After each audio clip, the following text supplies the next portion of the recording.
Looking for a fast-charging, ultra-responsive stylus for your iPad?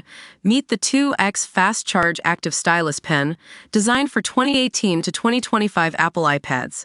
Take your creativity and productivity to the next level. Click the link in the video description to shop now on Amazon. Welcome to Electro Drive News. I'm your host today. Toyota's chairman, Akio Toyoda, has been making headlines with his surprising statement that electric vehicles pollute more than hybrids. But how accurate is this claim? Let's dive in and find out.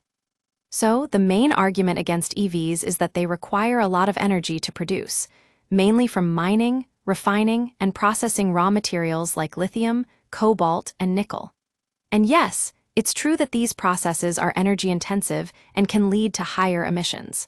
However, we need to look at the bigger picture. According to a study published in IOP Science, gas and hybrid vehicles create around 6 to 9 metric tons of CO2 emissions during manufacturing, while EVs generate 11 to 14 metric tons of CO2 emissions before they even hit the road. But that's only part of the story. Once an EV is on the road, it starts paying off its carbon debt, and its overall emissions decrease.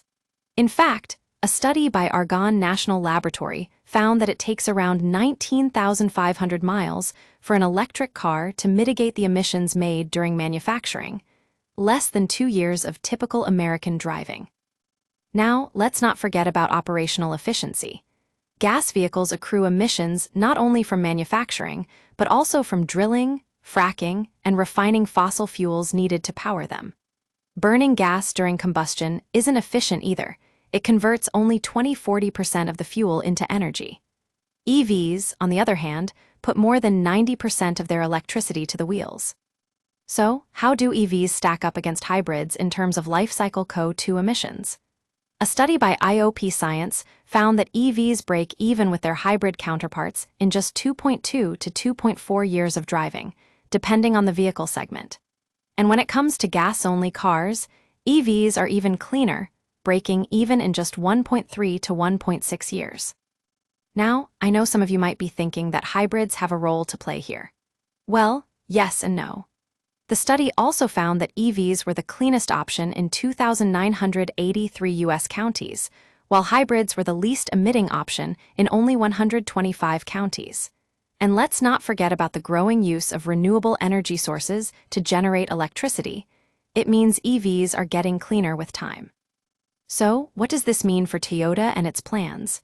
Well, their chairman was probably referring to a dataset where factors like grid mix and driving patterns were not taken into account. But as we all know, the tide is turning in favor of electric vehicles. In conclusion, let's be clear. EVs are not perfect, but they're getting cleaner by the day. And with advancements in battery technology, recycling, and manufacturing, we can expect even more significant reductions in emissions and environmental impact. As the world shifts towards a zero-emission future, it's time to give electric vehicles the recognition they deserve as the most promising way to get there.